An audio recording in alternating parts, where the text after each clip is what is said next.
These are not the ones. Oh, no, these are not the ones. Oh, these are not the ones I wanted.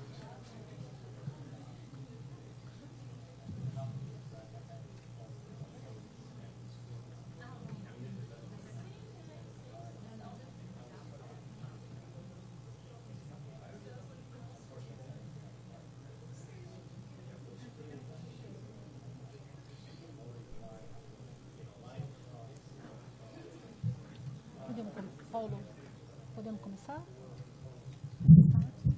Yeah, getting the presentation ready, but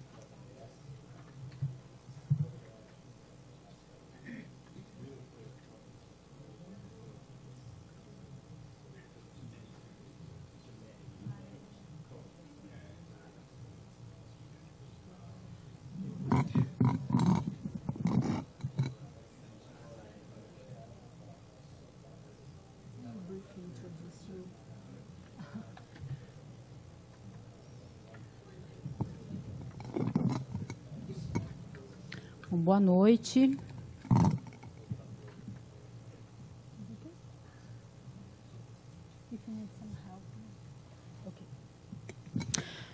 Well, first of all, I would like to welcome Professor Sebastian Saiegh. It's a pleasure to receive you at the Department of Political Science of University of São Paulo. After several attempts to coordinate our agendas since 2017, maybe. Professor Saiegh, your presence here is very important because you are a reference in several postgraduate programs, and a huge number of political science and international relations students follow your research agenda. Secondly, I would like to thank this department and the Center for International Negotiation Studies for supporting this event. And I'd like to especially thank Professor Fernando Limonge for accepting to be discussing today. Finally, although Professor Saiegh needs no introduction, I will briefly summarize his curriculum. Sebastian Saiegh is a professor in the Department of Political Science at the University of California, San Diego. He holds his PhD from New York University and has previously taught at the University of Pittsburgh. His research interests go through the fields of comparative politics and political economy. Sebastian Saiegh has a regional focus on Latin America, and he is an expert on Argentine politics. His work addresses a number of different topics from legislative politics. And today, he will present this paper, Cronyism in State Violence, Evidence from Labor Repression During Argentina's Last Dictatorship, co-authoring by Esteban Clor and Shankar Satyanath. Thank you very much for coming, Sebastian.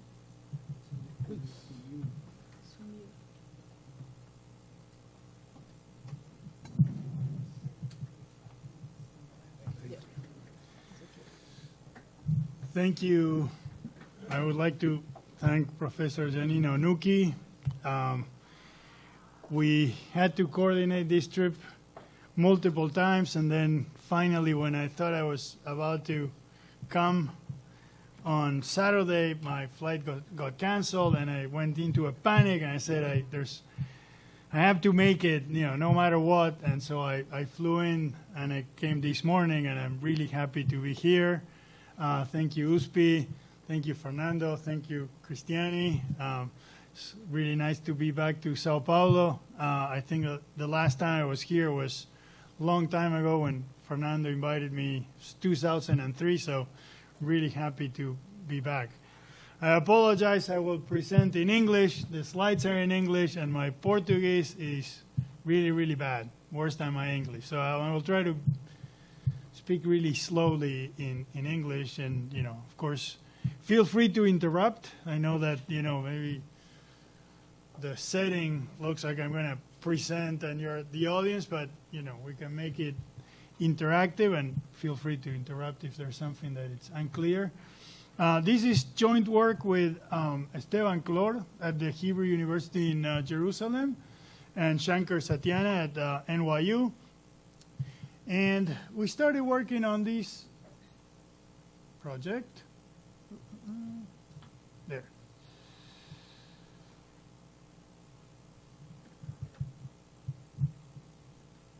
A long time ago, maybe too long for a project that we hope we could get published.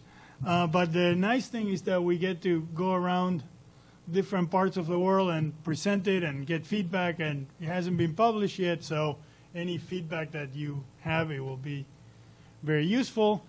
And the motivation, a broad motivation, has to do with crony governance. One of my co-authors is an economist. They sometimes think in those terms. This idea that economic policies are chosen to benefit connected actors, and there's a whole literature on the value, the economic value of political connections.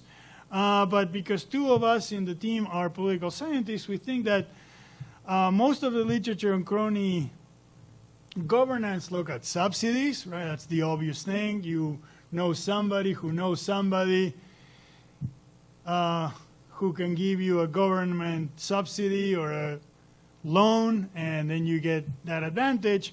But we were thinking about it different, although maybe not as common as economic favors. We're thinking about what do governments do, and one of the most basic things is that they have the monopoly over violence. Okay, so what we do is we examine the relationship between cronyism and the deployment of state violence. Okay? And in particular, we look at a context, a historical context, marked by the repression of labor activists in Argentina following the March 24th coup of 1976. And I think most of you are probably familiar with the Argentinian experience. Very similar experiences also in Brazil, in Uruguay, in Chile, early 19 motivation, at least public motivation of the military rulers was to eliminate, among other things, the influence of particularistic interest over policymaking. And this is a theme that it's recurrent on on right-wing governments, and especially military governments of the 1970s. If we were to put it very bluntly, they came into power to fight this global war against communism, but also in particular to get rid of all this corruption, right? Prebendas. And so in the words of the president and the leader of the military junta in Argentina, General Jorge Rafael Videla, this is from an interview that he gave when he was in prison and shortly before he passed away. Our objective was to discipline an anarchic society. If anything sounds, familiar, unfortunately, right? Regarding Peronism to put behind its populistic and demagogic vision. With respect to the economy, to go to a liberal market economy. In order to become more efficient, society needed to be disciplined. We thus also wanted to discipline unionism and crony capitalism, or capitalismo prebendario, right? So this was supposedly the public justification for the coup. And in this paper, what we're going to do is we're going to examine that statement in the light of what some of the things that the military junta did. After the coup, thousands of civilians were kidnapped, tortured, killed, disappeared. We have records of that because of those who survived the repression. And we're going to focus not on the broad patterns of repression against workers, against students, against people from all sorts of life, but we're going to focus on labor repression. We're going to focus on repression of labor organizers. And in particular, we're going to look at violence against union representatives at the firm level. And we're going to see if the disappearances of union leaders at, say, Ford Motors or some other firm had to do with those firms' connections to the military junta, and in particular to the finance minister of the military junta. Just to show you that, unfortunately, this is not something that it's confined to the dustbin of history. As some of you may know, these are still wounds that are pretty much open in Argentina. Okay? The junta claimed an ideological rationale for repression, but we know from open lawsuits and investigations that there was collusion between management and the security forces, and that anecdotal evidence suggests that some of that violence followed a crony logic. It was not just, we're getting rid of international communism, but we are getting rid of the union organizers in the firms that are connected to the regime. Okay, and so this is just a picture from some of the family members who are still trying to seek redress for former workers in Mercedes-Benz, Ford. You see there a different Astarza. Now, there are some good studies of this. We don't claim to be the first ones to uncover this. There are actually also open court cases, so this is not just academic research. But there's very good case studies that looked at particular firms. And what we know is that these studies and court cases show that some firms provided lists of subversives to the security forces. Right? They facilitated their workers' IDs with their pictures, their home addresses. They provided vehicles that were used, private vehicles, to conduct the repression. Sometimes their cases where managers from the firms were present in torture sessions. And in other cases, as in Ledesma, they even set up some space in their own buildings to facilitate torture and interrogations of people who were subsequently disappeared. Now, some of these studies focus on a very small sample of firms, so we don't know how widespread this practice was. They don't look at connected versus connected firms. Then they don't systematically address other factors that may affect disappearances. Right? So we're going to talk a little bit about omitted variable bias. So what are we doing in this paper? Well, the main question is, do connections to the regime influence the targeting of violence against union organizers? Even though the repression was supposed to be claimed on technocratic and even ideological grounds. And what we do is we show that political, social, and business connections had an effect on which union representatives were disproportionately targeted. And we look for alternative explanations. I'll talk about this in a moment. And finally, because we want to try to understand if this was a logic that had, if you wish, a rent-seeking aspect, that some firms would get an advantage from this repression, we then look at what happened to the firms that were given this treatment, and what we find is that they subsequently had some benefits. There were less strikes, and they made more profits after the union organizers were killed or disappeared. Okay? So there's a host literature on labor exploitation under dictatorships. Danny Roderick, Fernando's book with Jaworski and Chebu and Alvarez. There's literature on labor repression in Argentina. There's a literature on the value of political connections. We think we can contribute to all that literature. So now let me give you some background. When the military takes office in 1976, they appoint a civilian, Jose Alfredo Martinez de Oz, who was the CEO of a major corporation, to be the finance minister, okay, the minister of the economy. Okay, so they delegate economic policy to civilian technocrats with close ties to the business community. And this is a picture from the business weekly Mercado, right? So you can think of the Argentinian version of Forbes, with his picture, and it says the economic recovery. Okay, and as we were talking with some of you earlier, this would not sound too surprising. Some of the measures that the economic team adopted were not exactly labor-friendly. Okay? They imposed a wage freeze. They lifted price controls. They also launched a direct attack on unions. Collective bargaining was abolished.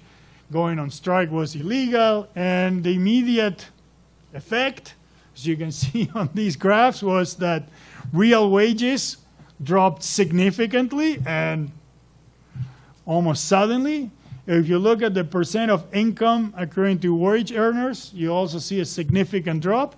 Okay, so there's hardly any doubt that the broader macroeconomic policies of the economic team were going to redistribute income away from workers. And just to give you some insight, these figures are from at least the ones for real wages from an article by Federico Sturzenegger.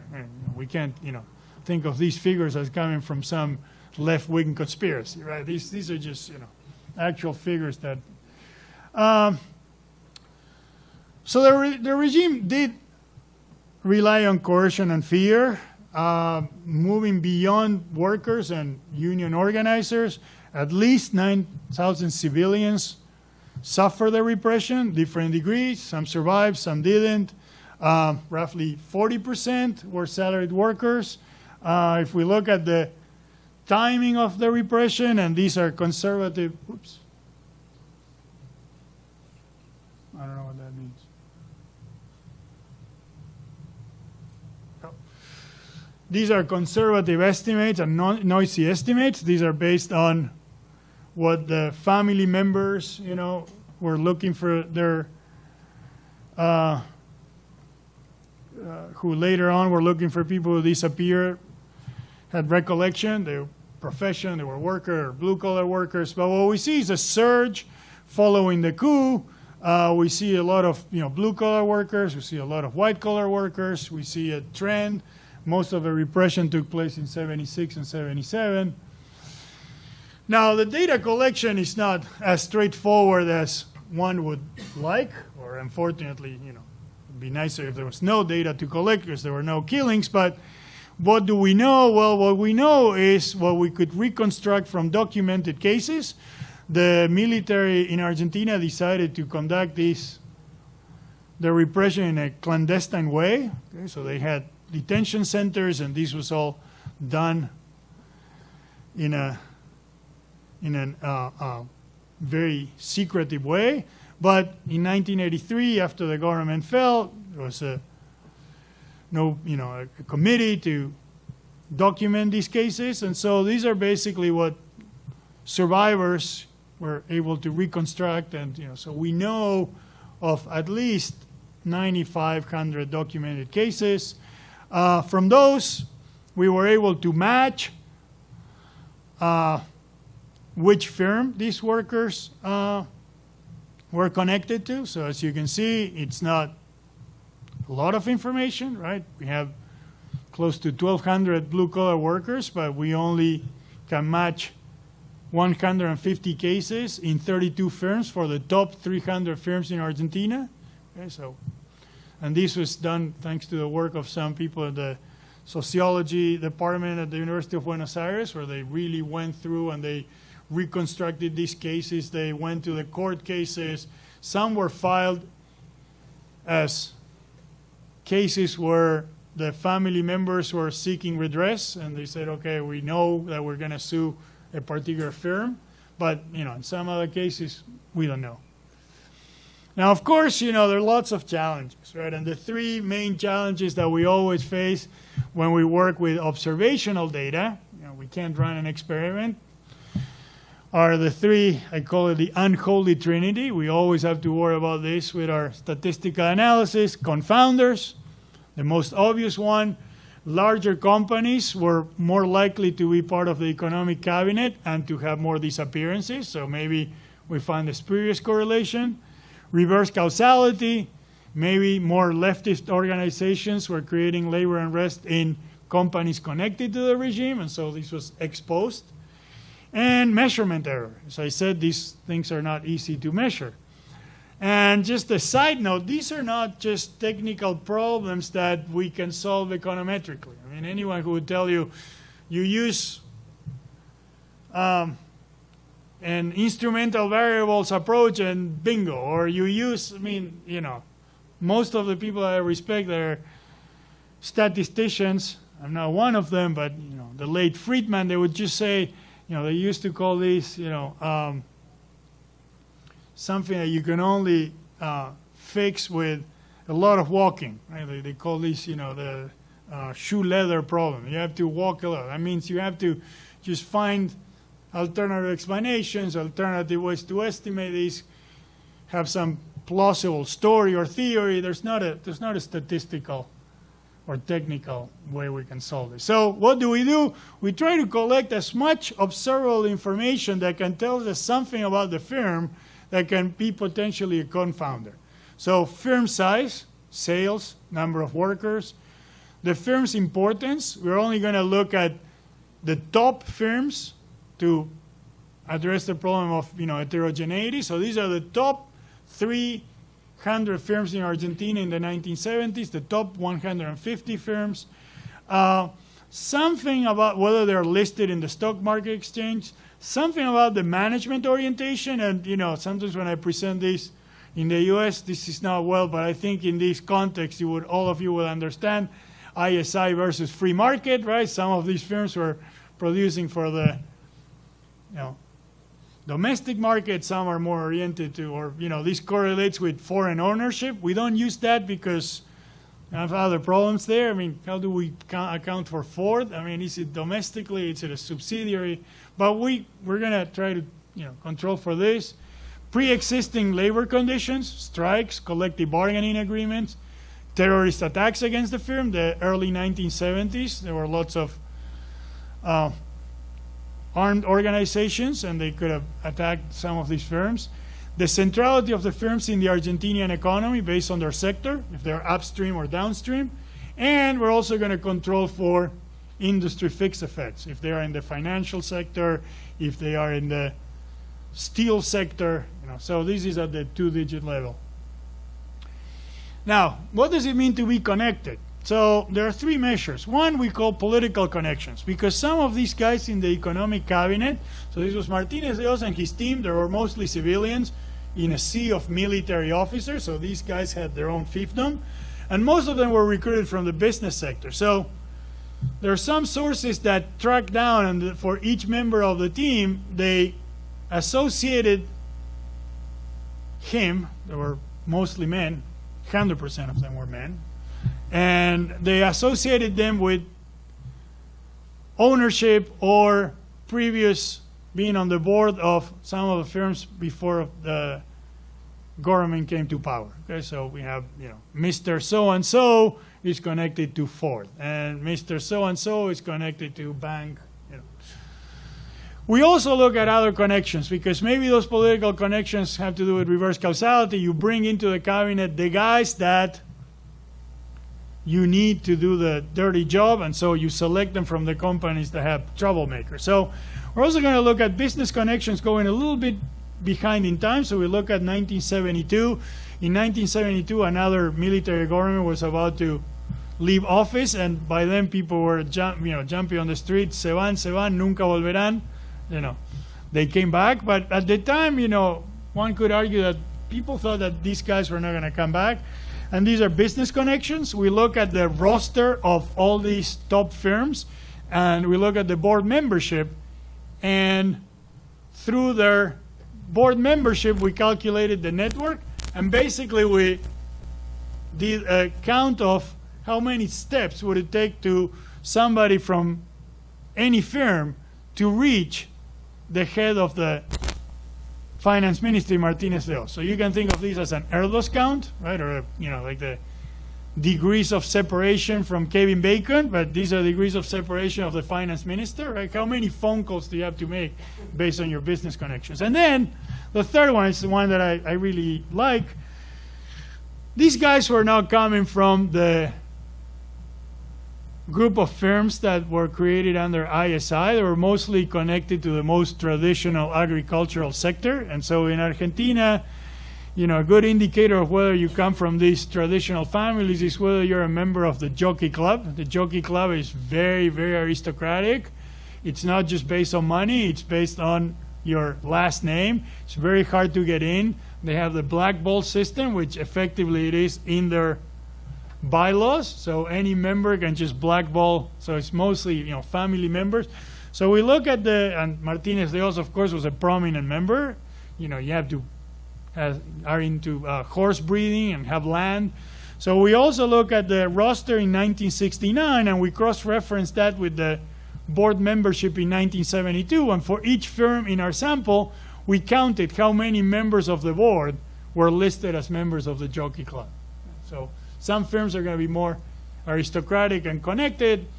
In our mind, this has to do with Martinez de Oz and his friends are having a scotch at the Jockey Club, and so one leans over and says, I have all these troublemakers. So do you think you can do something, and we can call them, communists, and you can come and clean my shop? So that's the social connection, okay? And so the first thing that I would like to show you, although you probably can't see much, is just a basic bivariate table on firms by the different types of connections, cabinet connections, business connections, social connections. And the top panel is for the top 300 firms. These are the firms that were listed in a ranking. Just like Mercado, there was another publication, Prensa Económica. So this is the ranking of the top 300 firms. The bottom panel is the top 150 firms. These are even more homogeneous. And what it shows is that for the connected firms, the number of union representatives disappear. It's always higher than the number of union representatives that were disappearing in the non-connected ones. Okay, so this is just, if we don't find this in the raw data, then no matter what statistical mumbo jumbo we do, we wouldn't believe our results. So the basic crosstab holds. The question is, do we have a spurious correlation? Okay. So the first thing, the other thing we do is, some sort of balancing test. So we look at the list of covariates, the ranking, sales, downstream, workers, collective bargaining agreement, and we look at whether these firms on these observables are different from one another based on the treatment, whether they are connected or non-connected. And this is just for the cabinet connections. We have the same exercise for business connections and for social connections. Here it's easy because this is a dummy variable. You are either in the cabinet or you're not. For the other ones, we just look at the mean. We can look at the whole distribution. We can run a regression. And they seem to be pretty balanced. There are some differences. So the connected firms have more total sales. So they are larger. We need to worry about that. There were more attacks against connected firms.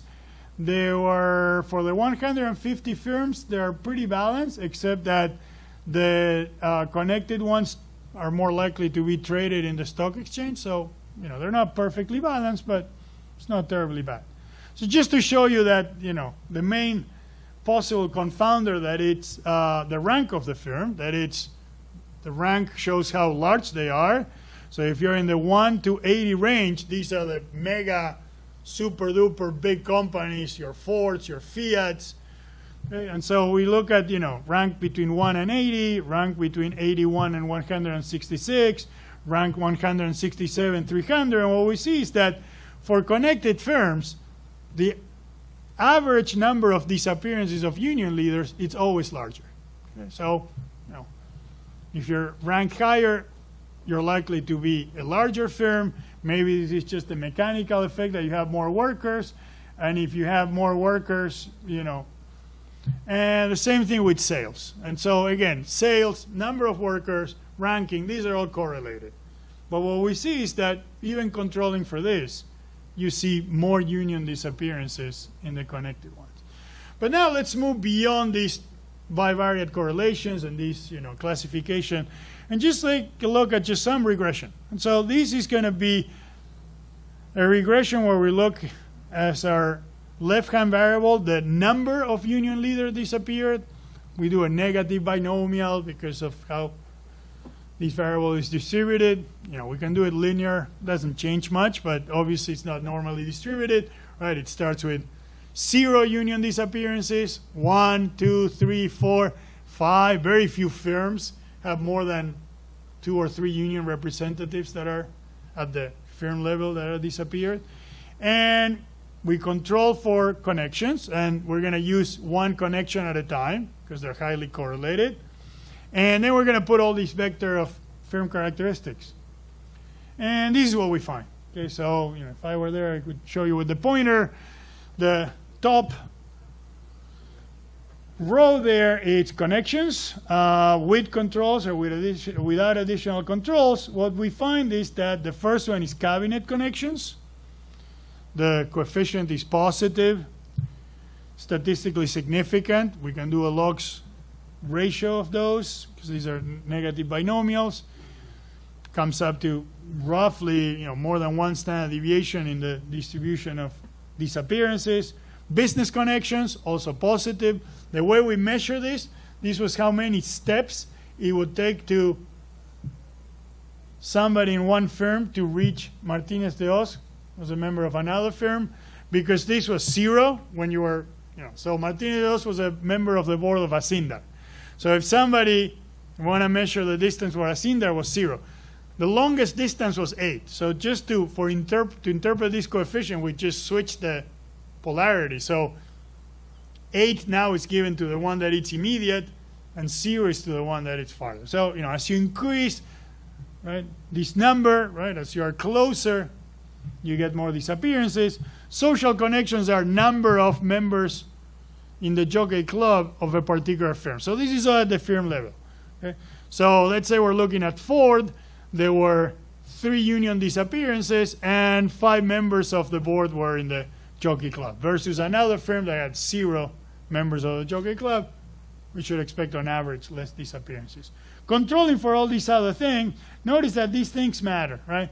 So the ranking, the size, if it trades in the stock exchange, downstream effects and upstream effects. What is this? Well, Acemoglu makes an argument that if you look at the structure of the economy, shocks are going to propagate through the economy differently. Okay, so you can have a downstream shock or an upstream shock. And in a series of papers, they look at the China shock.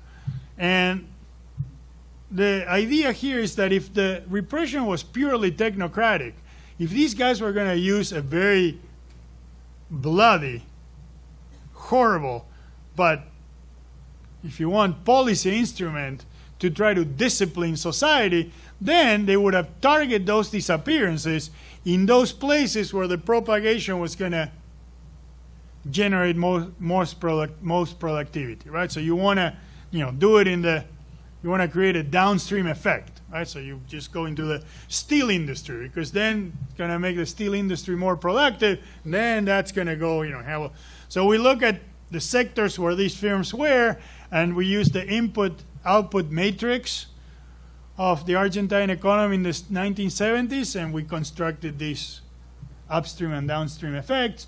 We see that there's a little bit of a downstream effect, and it's negative.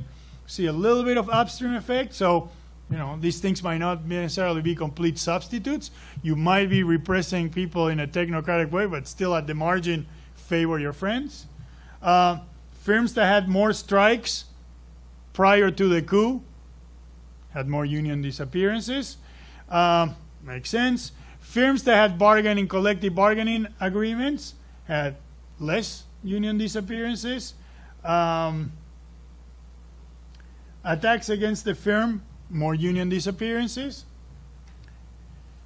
We do the same for 100 or 150 firms. These are a group of firms that are even more homogeneous, so there's less unobserved heterogeneity. The cabinet connection loses statistical significance. I think it's a power issue. Look at the standard error, it's pretty big. So basically, the results are robust when we do a bunch of other things. We control for the number of workers directly rather than the size of the firm. We don't do this in this main regression because we lose a bunch of information and our N becomes smaller. We control for the number of workers that were disappeared at a firm, not just union leaders. We eliminate firms with more than 10 union, outliers. And again, you can't see very much, but pretty much the results are the same. So these are all robustness tests. Notice that in some cases our observations now are 90 or 60, but pretty much everything is robust. Okay. Now,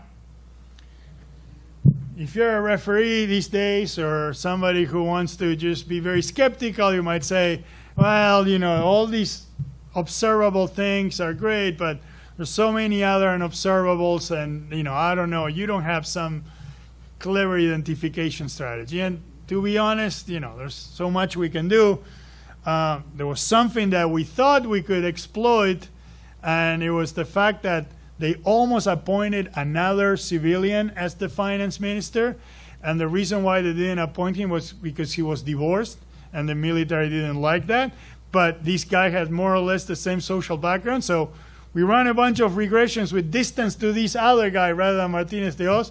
The problem is that they were so similar to one another that we don't have a lot of leverage, and it seems a little bit too ad hoc, but we did that. But the other thing that we did is something that would look like a neighbor analysis. So we look at the rankings, and we match firms that were, let's say, rank number 1 and rank number 2, or rank number 40 and number 41.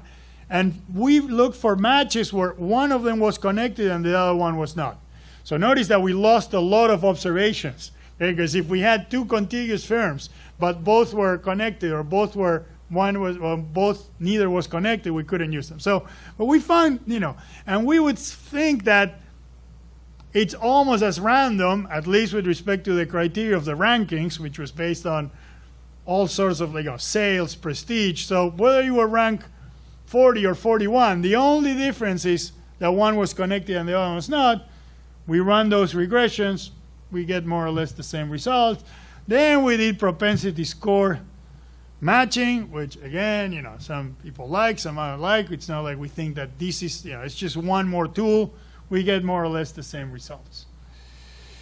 Now, is this cronyism? Well, what we can conclude is that the targeting of union representatives was related to connections. It was not exclusively motivated by technocratic concerns, not just motivated by retaliation, because we control for attacks from the firm. A lot of business executives were kidnapped before the coup, so you would think that this was just, revenge, but we control for that. It was not an industry effect because we have industry fixed effect, so we could think of a Korean sort of story where you're picking winners, but we control. And so within the same sector, if one company making automobiles is connected, has more than the other automobile company, so it's not the sector, and it's not just a function of the size of prestige of the firm. So cronyism, we claim, may have been the force, but we still need to investigate the mechanism, okay? So one is the profit pool, the other one is ideology, and the other one is information transmission. So one could be cronyism. I mean, these guys want to beat their competitors, and they're using the military muscle to do the job, the dirty work. The other one is these guys are really crusaders. I mean, they really think that they are saving the world from communism. And the other one is information transmission. Maybe what happens is because these guys are closer, the military are the ones who are saying, can you please give us the list? And these guys are closer. So we try to sort out these different mechanisms. And what we do is we look at firms that were state-owned. Okay, these are utility companies, transportations, the oil company. Okay, these are well-ranked firms. So the oil company, YPF, is well-ranked, the railroad company. And so these are not small companies. They're actually on the larger side. And what happens with these companies is that as the coup took place, the military was able to immediately appoint the directors of these firms. Okay, so if it's the information mechanism, well, you could directly know what's going on in a company because you control it directly. You don't even have to go through your private sector guys on the board. So we control for that. As you can see, once we control for state-owned, the results are still pretty robust, and nothing comes up for state-owned. So state-owned, just the fact that you put your own people doesn't mean you have more disappearances. As for ideology, I think I was trying to speed up. And in some of these specifications, we have some variable down there, I kind of like rush, and we call that support to private enterprise. So it turns out that there's something called the Inter-American Council for Commerce and Production, Consejo Interamericano del Comercio y la Producción. These are basically your liberales, right? Everybody knows what a liberal means in Brazil and Argentina. It's not a liberal, right? So these are kind of, so we look at the annual reports of this council. We know what their meetings are about. The meetings are about private enterprise, reducing the size of the public sector.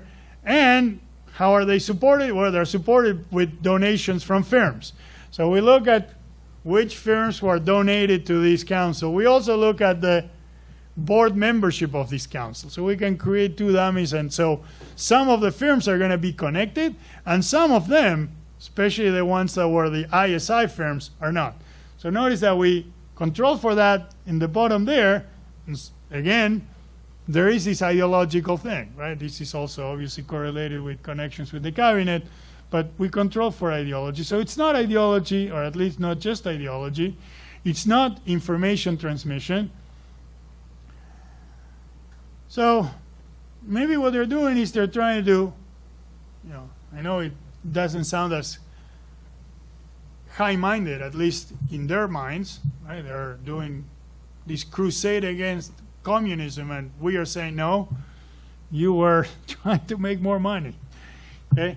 So did getting rid of union representatives help connected firms outperform other firms?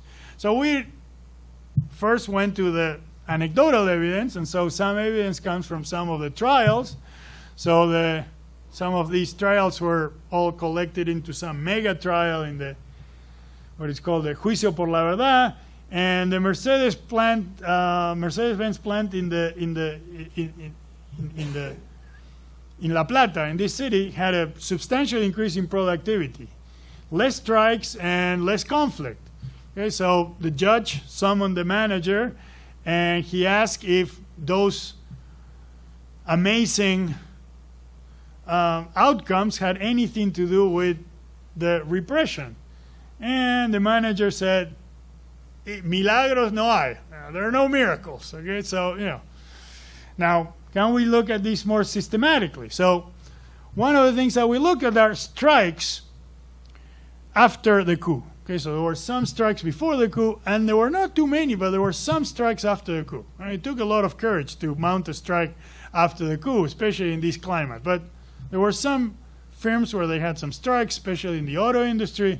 So we have strikes after the coup, and we run models like the ones we did before. And what we do is we interact. We include an interaction between connections and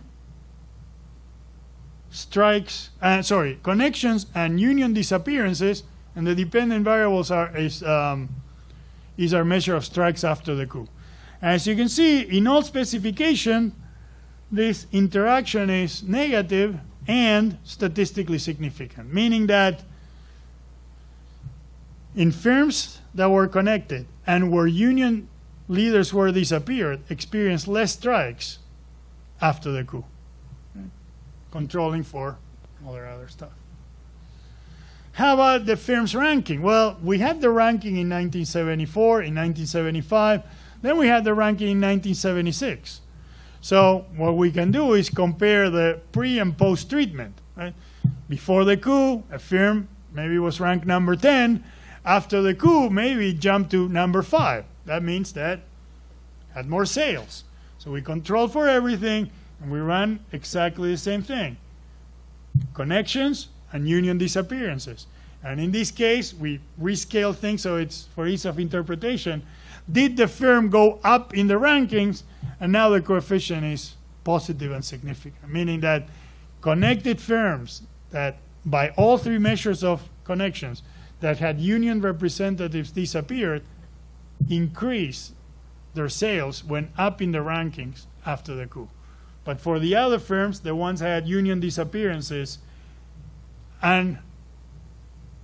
but no connections, and had connections but not union disappearances, the first two rows, the effect doesn't exist.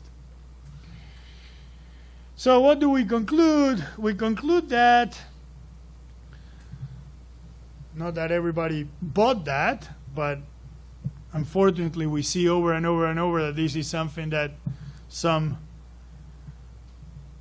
governments and politicians do. They offer this grand rationale or fighting an ideological battle against corruption or against communism or against, these grand ideals. But despite those, big ideals and this, crusade against all the evils of humankind represented by communism, business connections played a significant role in determining the choice of union representatives that were targeted at the margin for violence. Okay.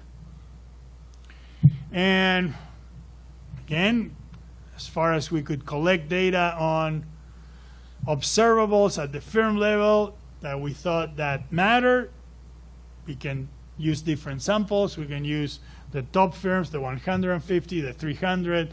We can have all sorts of firm characteristics, and the results seem to be pretty robust. And we show that connected firms had a benefit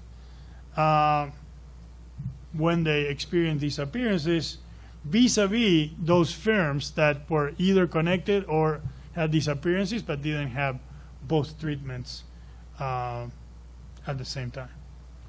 And that's about it. If you have any questions, I have some extra slides on how we measure things and some maybe more interested in the inside minutia of how we build these things or who are these guys and how they're connected and things like that. That's something that we're working into our next step for this project, where we're collecting all the way back to the beginning of at the end of the 19th century, since 1890, all the rosters of the Jockey Club and all the members of civilian and military governments and all the rosters of the boards of the top firms and also of what's called the social elites, and who was connected to whom and who was married to whom and who was, whose son or daughter. And so just to create and see, the links between this social, political, and business world. Because one of the things that surprised us was how much leverage, how much purchase. First we were like, we presented this and somebody said, oh, if these guys are aristocratic, why don't you just dig into where they come from? I'm like, oh, okay. Well, let's look at the Jockey Club. We were surprised to get those results. The business, we were surprised. And it turns out that once you start looking at the names, there's a big overlap, which to us was somewhat surprising, given, Peronism and this and that. Still in Argentina, large persistence of elites. But I'll leave it at that for now.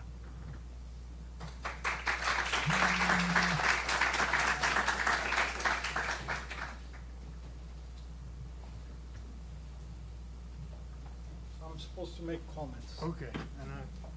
but I will not do. Write them down. So let's, shouldn't we first collect questions from the audience? We have this rule that students speak first. So does anyone have a question? Okay, so you're not quite a student, neither are you. Well, okay, so this is what we have. No one wanna? You always make the first question. Yes. Not this time? Okay, so, voilà. First of all, I guess you have to speak in here because we are online. Okay. Vivo Live. I thought that I could came to the presentation and we chat before. I enjoyed your presentation very much.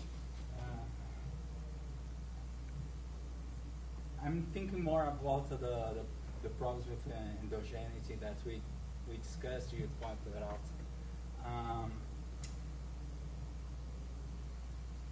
You are working with the GIDs, right? The connections are so probably this data is not independent by definition. So it seems that to convince people like me, for example, you have to show some that this data is not fully endogenous and that you are getting, a lot of results due to statistical artifacts. So I'm making this critique, but hopefully I can contribute to the paper. So I was thinking if you could run some placebo tests, for example, showing that connections and death by natural diseases, for example, which is it's supposedly orthogonal. It's random, and if you run this placebo test and you don't find the same results, I think this is gonna be very convincing. This is the same identification strategy that Benjamin Oken used in a paper showing that the death of presidents by natural disease have an impact on economic growth, and he found some effects on very small sample. So maybe you can, as a suggestion, you can show something like that. Thank you. Did you understand? Yep. You want to collect a few, or do you want me to? Who you want to kill? Who you want? No. Who are the guys that should have been? No, because he showed the connection between firms and union leaders that disappeared. So you want him to Then, collect? as a placebo test, you can show if you first build a data set, establish connection between firms, and for example, it can be something random, but Benjamin Oken used the death of a president, but he can by natural disaster, which is random as a placebo test, and if in this case probably he shouldn't find results. I wouldn't know how to do that. So, So we thought about, that would be if we could, of course, is a good point, and we were okay. What can we find that would serve as a good placebo test? So we don't have union leaders who, or at least, not that I know of. We could probably try to see if we had enough union leaders in each firm that died of other causes. So our second best, which was in some version and it was in some appendix, was workers. Okay? So we do know, right, from our 9,000 and something observations, we know the name. So, Mr. or Mrs. this disappeared on this date. We know the zip code, and sometimes we know worker, we know student, we know something, and sometimes we know the firm. For those who we know the firm, we match that with a list of union leaders that were denounced as being disappeared in 1979, which is nice because this was a little bit closer to when things happen rather than, because there could be also some effects of, in 83, some faulty recall, and some people actually were not kidnapped who after the government, fell, were like, we're victims. So, the list of union leaders is from 1979, where people were really afraid still. So that's a subset of our workers. Obviously, if you're a union leader. So we run this with workers in the left-hand side, and no effect. Okay? So workers are being killed, more systematically. It's the union organizers, the ones that are being targeted. Okay. Can you put that on but the that- appendix? The appendix? Yeah. So, But that should be in the text. okay. We Well, we I think have that that. would We have make a it- bunch of tables with and in I one mean, of the regressions we control for workers, so it's kind of like in the right hand side. But Let's just say that you were worried specifically with union leaders. yes, And that you can compare with other groups, and that it's just yes. Now the reason why we put it in an appendix and why we are cautious, because there's always a trade-off, is with union leaders you can never have a universe. But with union leaders, we're more confident that out of the set of union leaders, these are the ones that died. With workers, we really don't know. I mean, we know that some people remembered my husband used to work for Ford, but what if somebody didn't remember? So we don't know how the different firms are represented in the, we don't know the properties of that sample of disappeared workers as much as we, know the other one. So, it could be that, some firms are overrepresented with workers or are underrepresented, and that's why we don't find that effect. So it's not a perfect placebo, but, another one would be something that wouldn't be the performance of the firm or wouldn't be, So any other ideas of, if we could find, something that would be orthogonal, yeah, that would be a good, that would be good. Now, for the other thing, I was trying to load the slides. So for the connections, the best we can do is use this very old trick about how the future cannot cause the past. So the first measure of connections, political connections, that's tricky because, yes, you might have been selected into the cabinet because of the firm in which you were a CEO. Okay, so there we have some issues of reverse causality. So that's why we also like the other two measures, the business and the jockey club connections. So the business connections come from 1972. So there's a little bit there about, this was before the coup. These guys knew each other like us. Academics were on the same network, go to the same conferences. So these guys knew each other, but they didn't know that one of them would become the finance minister 4 years later. The other one goes back in time even a little bit more, because it's the roster of the Jockey Club in 1969. So these guys were even younger, and they didn't know what was going to happen 7 years later.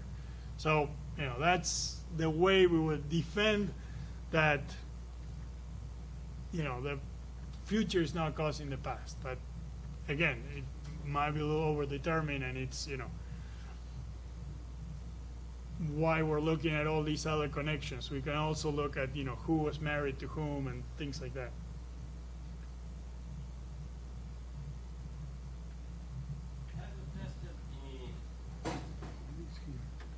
You cannot avoid Oh, yeah, it's recorded. here. Oh, it's here. Oh, it's here. Let me just show you, because maybe this will show something, if I may. Let me show you this. This is. So this is how we constructed the. I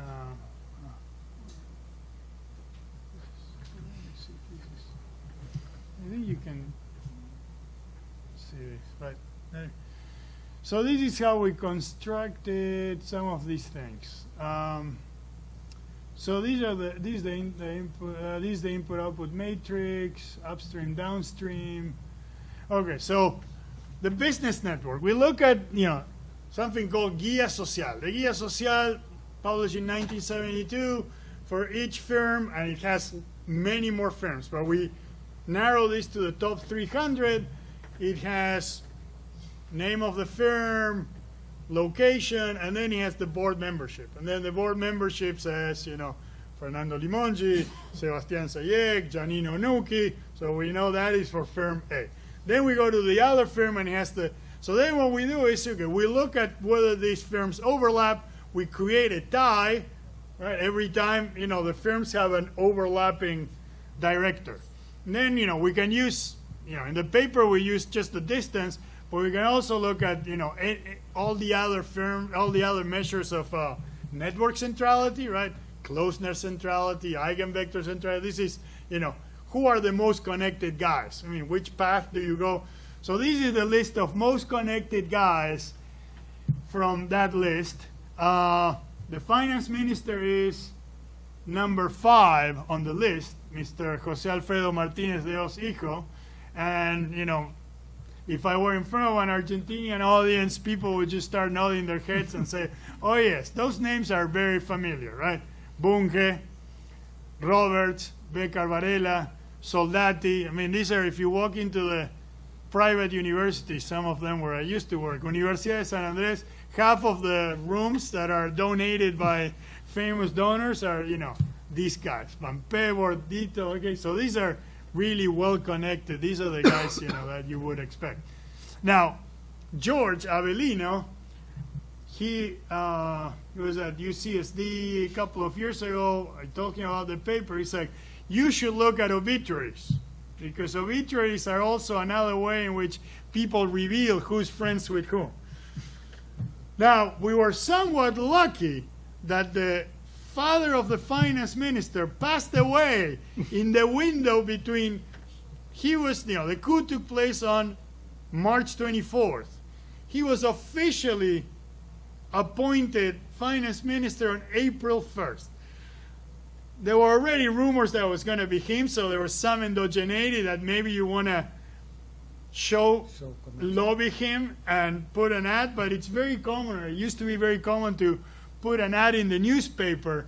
And so his father dies on Saturday the 27th. When George tells me this, of course I go crazy. I'm like, yes, this is another measure. This is great. I go through interlibrary loan. I got the microfilm of the newspaper where you put the obituaries. I got them, and it turns out that there was only 4 or 5 ads, and it was mostly his family. Okay, so I tried, and I was hoping that all the major firms would say, in this moment of grief, with nothing.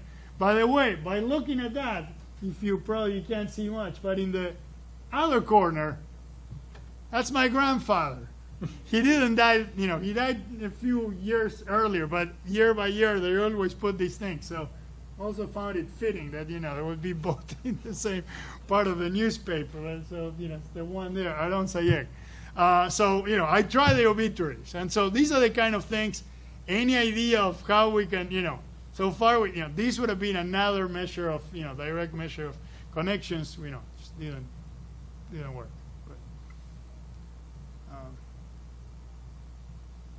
And this is just so if we use different measures of network centrality, betweenness, closeness, degree, there are different ones. Eigenvectors, some are weighted, some are, what's the shortest path. And so the blue dots are the sample of all firms, and the red dots are the cabinet ministers, and you can't see the colors very well, but the cabinet ministers are always the ones that have more connections. So they are drawing them from the business sector, but not necessarily, right? How central they were in 1972 was something that they could predict that how important they were going to be in 1976. And some changed firms, some became more prominent.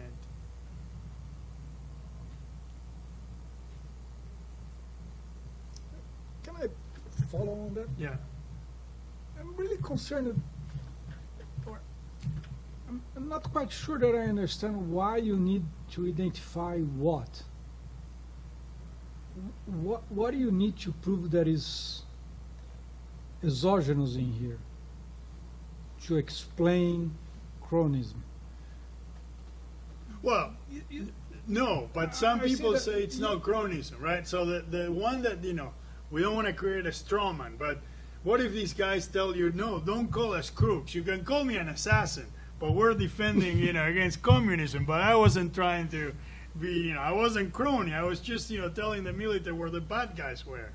So, we need to rule out that it's not just these guys being ideological, which, again, it doesn't make it morally less egregious. So, but- so maybe my question is, what is specifically cronyism in here that is not ideological or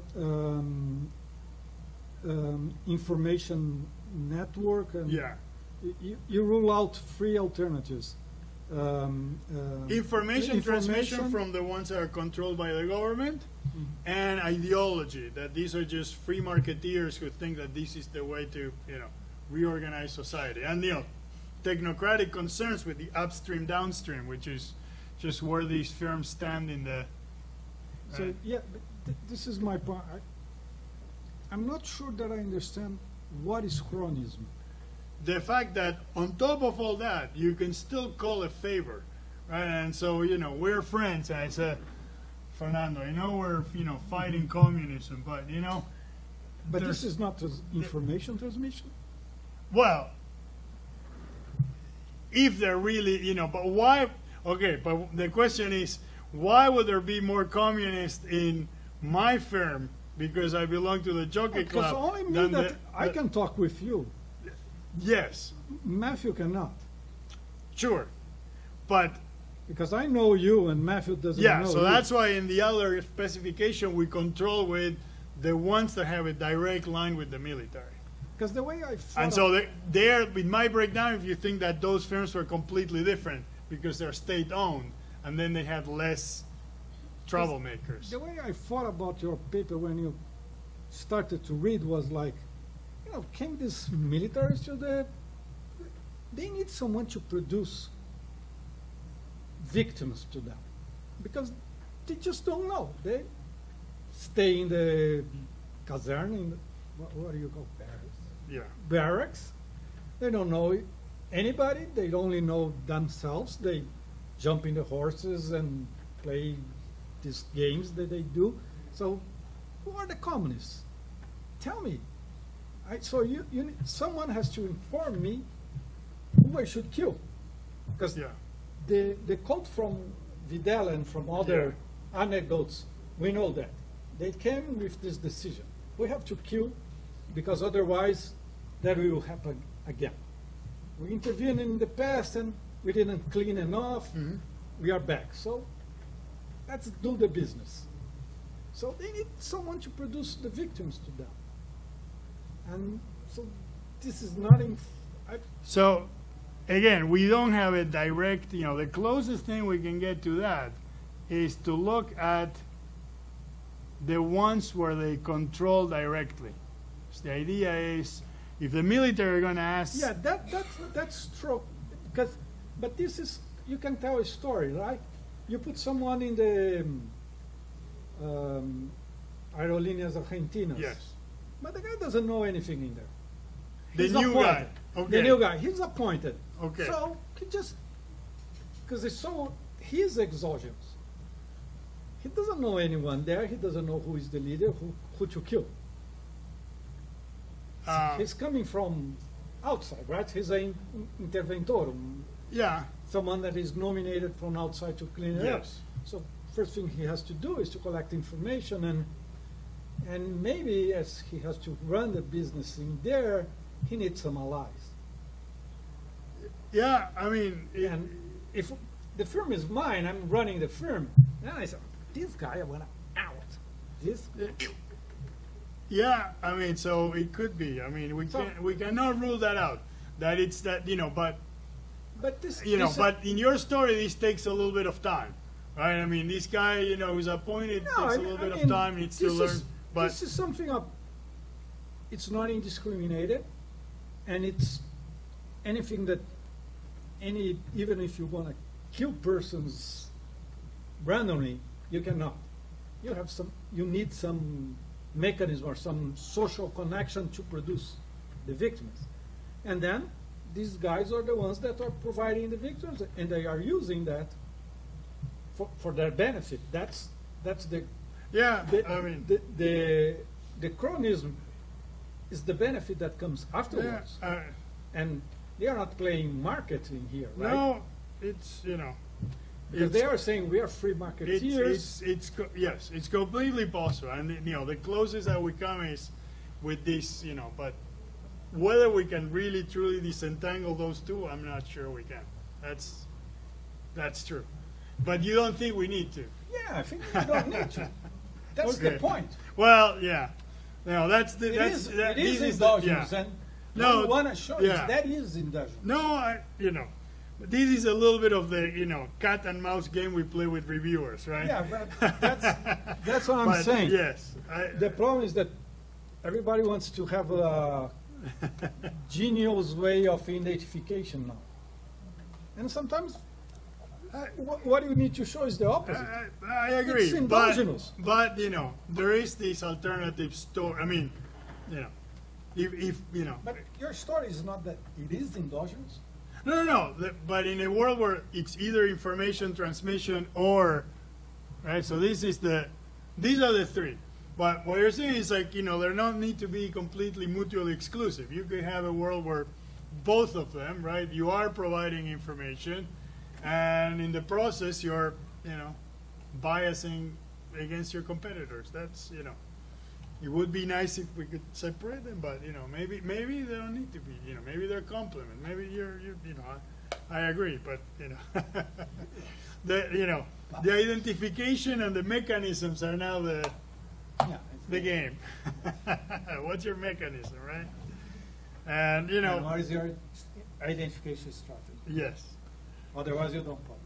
No, and I have to say, I was kind of excited with the idea of using this other guy. That would have been the perfect, and in fact it works, but I think we don't go as far, because, we could, the other trick, they're taping this, so I shouldn't be too candid, but you pick an identification strategy that to some extent it works, but on the other hand that it looks really exciting, and that only those who know the really, really small minutiae in that footnote could say like, oh, I'll do that, is this really? So I tell you this story that I found a guy who went to the same schools and was in almost the same boards, and that we have at least 3 or 4 different sources that say the reason why he wasn't appointed is because he was divorced, and you go like, that goes straight into the AER. That, but, you have to keep also some intellectual honesty.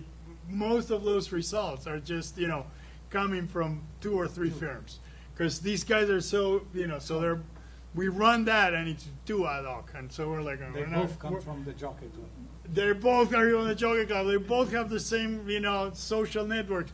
What happens is that the only 2 where one is closer to the other has 2 or 3 more disappearances, so that just gives you the coefficient. So we could run that, but we're not. We still have our internal rules of where we would go. Your turn. A more simple question.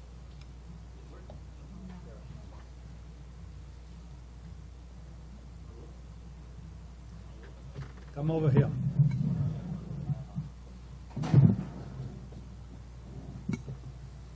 My question is, if you try to test which way of connection is stronger or more robust in a model, put social business and political connection in the same model. Yes, and I think we did that.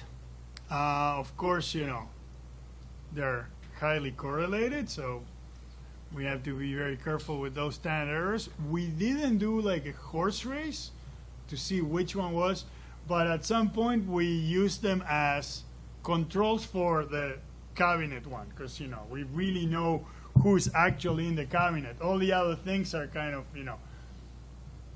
you used to be in the same firm a few years earlier, you are from the Jockey Club, so we run those, and the cabinet connection was still robust.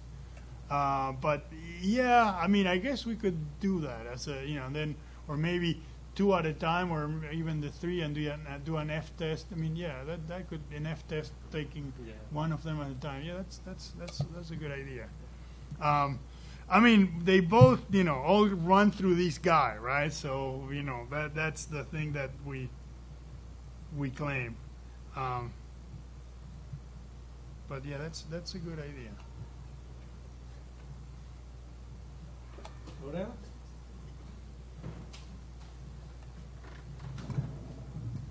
Sebastian, thank you very much. This is a really provocative project, and I know it's taken a lot of time to collect the data. I'm thinking about, to reverse a little bit the argument, and maybe if you can tell us more. The data is fascinating to understand and see, but I'm thinking a little bit more skeptically about the story of who is identified, because you're looking at historical documents of the court proceedings, correct?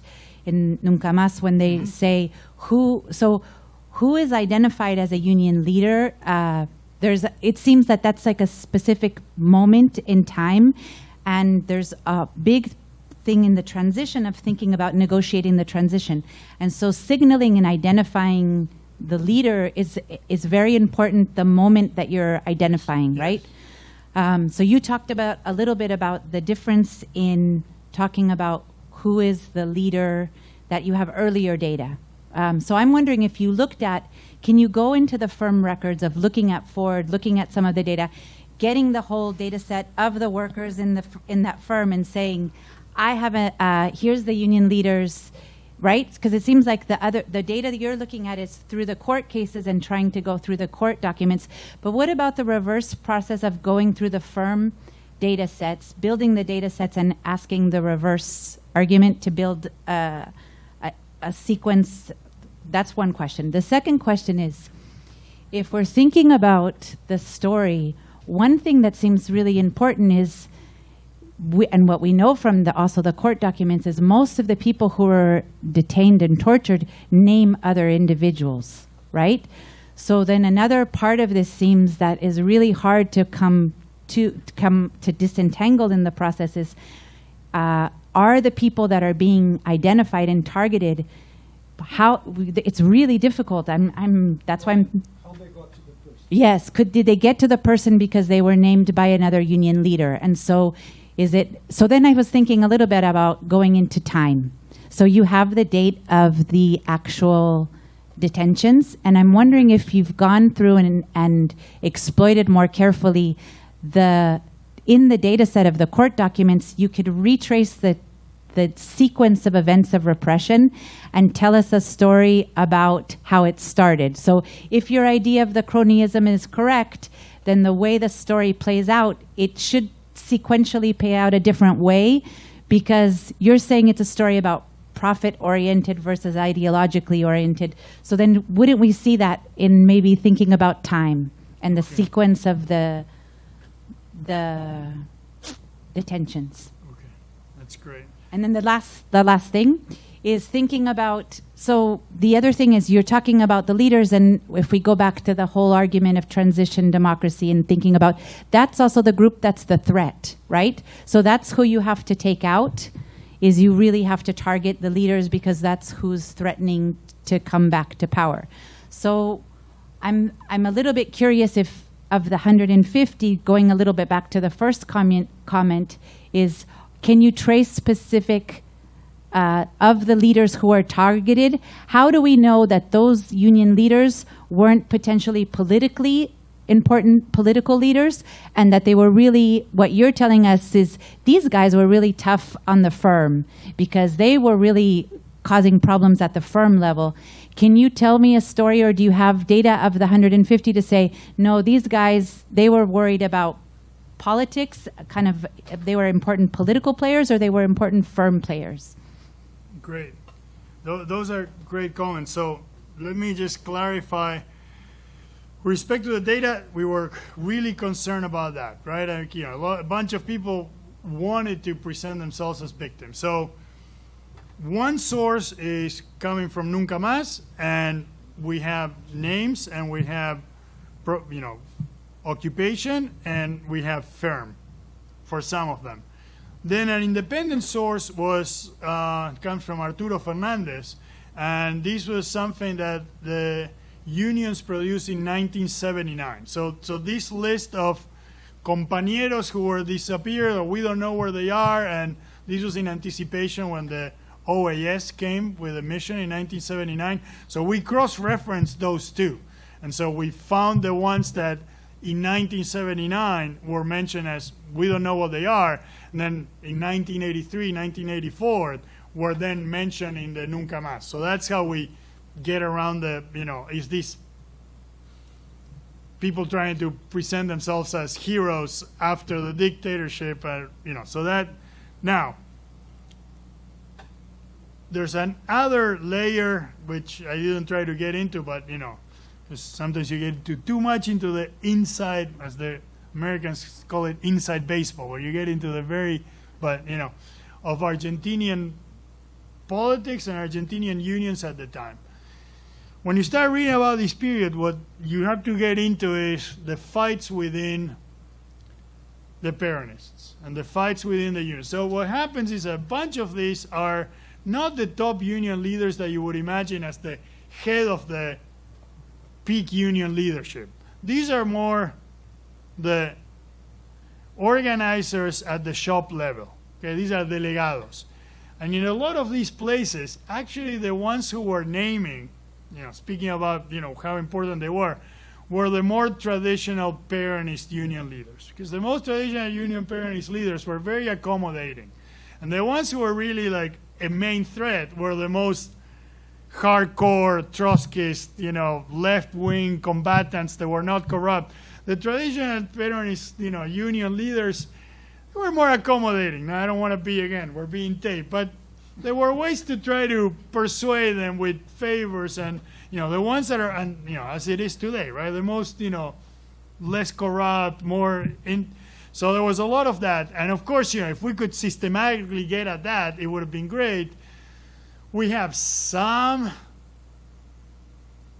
information for the firms, the industrial firms in the outskirts of Buenos Aires, the industrial conurbano firms, and for those historians, and especially people from the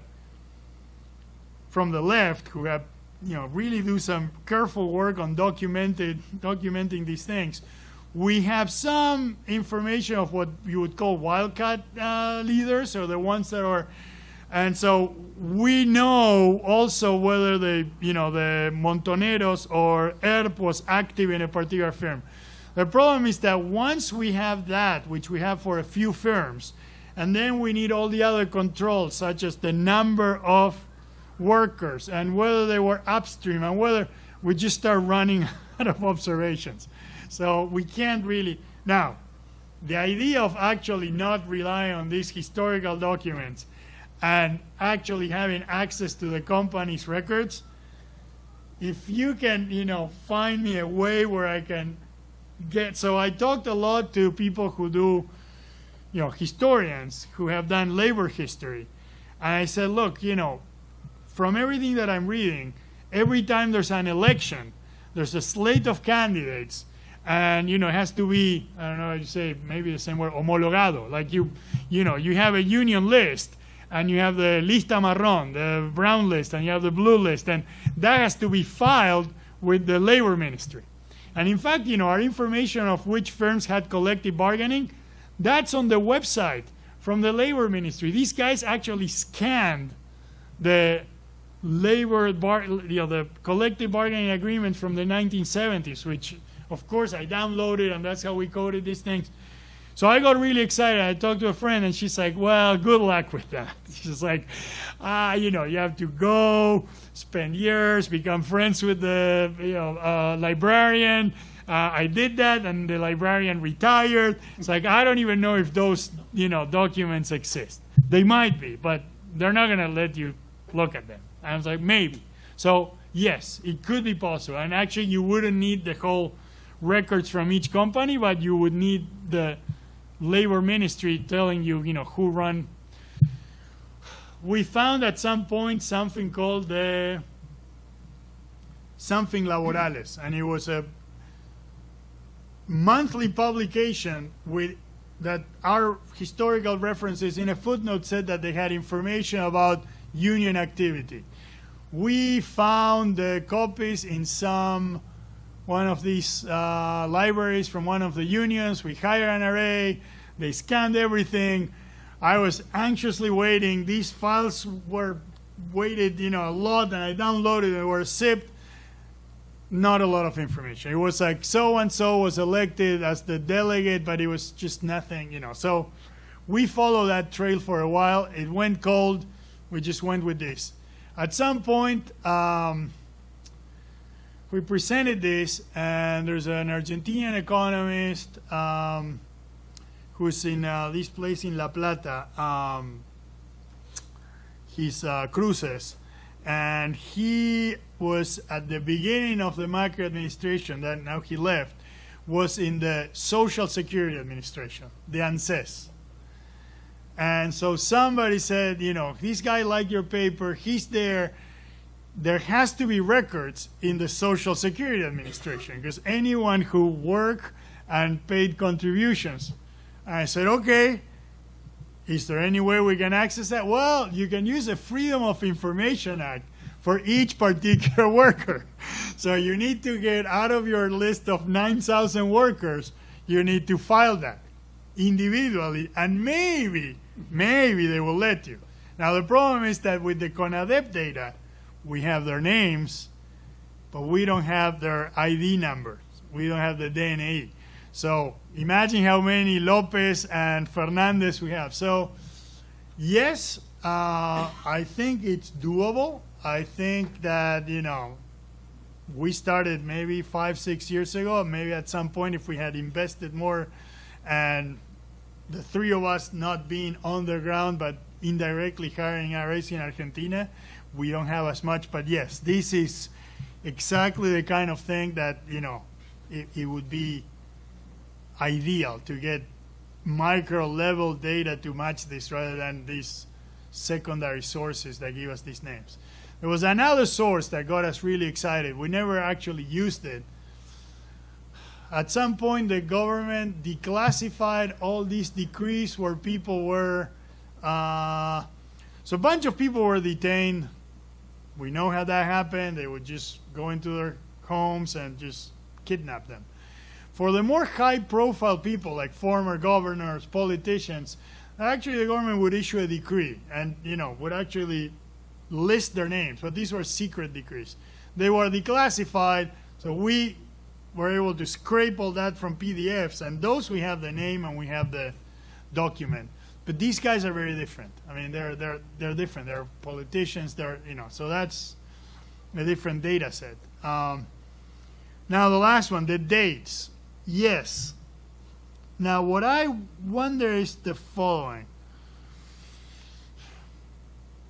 Should we make an assumption that if somebody is connected, they're going to go and they're going to take all 4 union leaders at the same time versus the other one where they just stumble into one and then the other one confesses and then they, So if that's an assumption, then we could probably do that, because then we would look at how they are clustered. If not, I'm not completely sure how one union leader naming somebody else, it's necessarily giving us leverage on connected or non-connected. Right? Why would but one could argue, again, it's another assumption, that if you are the connected guy, you already said, these are the 5 guys that I want, versus the information story where you're like stumbling into this, somebody from the inside told you this is a troublemaker, and then you're starting to discover the other one. So that we could do. But if these guys do not have connection among themselves, yeah, then it would be more reinforcing that it's from above. Yes. If Okay. they Yes, if and they but they belong- have to be all maybe kidnapped at the same time. Say that they Yeah. all belong to the same faction of a Trotskyist Yes. something. So they are targeting one political group. So then it's not the connection here that is working, but Oh, if they, yeah. so if you can show that these guys that are killed do not have Oh. connection among themselves. Yes, I think we don't have enough information. We do have information of when, although it's noisy, right? Because sometimes it's people who are the last time they were seen. But anyway, we might have information out of the 4 or 5 in one firm whether they were all the same time. My intuition, but again, it's just tricky because I might be relying on, in some of the high-profile cases, like one of the most famous one is Ledesma, it was all at the same time. It was like a commando operation. They went and they knew exactly, and Ford was the same thing. There were lists that were provided, so it wasn't like a more progressive thing. But so we don't know if they're connected. One proxy for how connected they are is whether this took time. But that, I don't know. We can, infer something from those different dates. Yep. Now he wants to. The last shall be the first. Well, first of all, it was a very interesting presentation, and it got me curious about a lot of stuff. But so I want to ask 3 questions, and the first one I was writing down my question, so maybe you already answered. So I'm sorry if you did, because it's about that case of the both. Pretenders for for being secretary, and the one that didn't get because he was divorced and such. Yeah. So why didn't you guys just compare the companies that were connected to only one of them?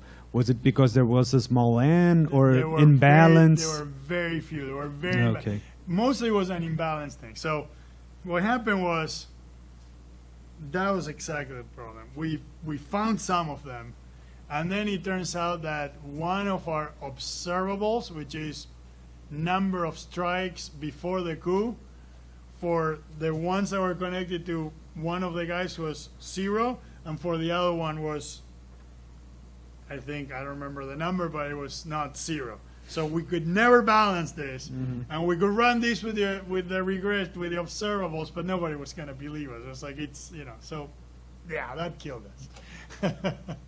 And a second question I got was regarding like the tests you make about like the effects of labor repression, and the anecdote you bring involves the productivity of one firm, but the tests that you provide don't have directly something to do with productivity. No. So I was wondering if you could like get data on that. Like I'm Yeah. obviously not an economist, but I suppose if you have like just wages and outcome, it would be enough for you to know. And it would be interesting to know if productivity actually increases. Why? Is because the wages are stagnant and being like eaten up by inflation, and outcome is constant, or I don't know, maybe outcome went up for some reason. And the third question is regarding this issue of cronyism, because the way I understood is that it's motivated by cronyism if both parties have something personal to gain, have some personal gain to get on this transaction. So I think you do a successful job of showing that the businessmen have something to gain for it. But it would strengthen your argument if you showed that the military have something to gain as well, because it could be that the military just wanted, I just want to kill some communists, and the business people have something to gain from it, so they provide them with the list. So these are the communists that you have to kill. So the businessmen are motivated by personal gain, but the military men are not. They're just ideological or whatever. So if you show that, I don't know, maybe some specific military personnel in specific positions, like the head of the repression apparatus had some personal gains, that would strengthen the argument, I guess. Well, thank you. Let me just, so wages was another one, a biggie, right? So there are two things that we faced also, data, we hit a wall. One was, and it's in some of the regressions as a robustness test, because one big threat was the size of the firm. By law, the larger the size, you have to select a delegate per this many workers. So of course that mechanically, so for some firms we do know how many people work there, but for some other firms we don't. So our sample size becomes smaller. Wages, same problem. A lot of these are, that's why also we control for collective bargaining.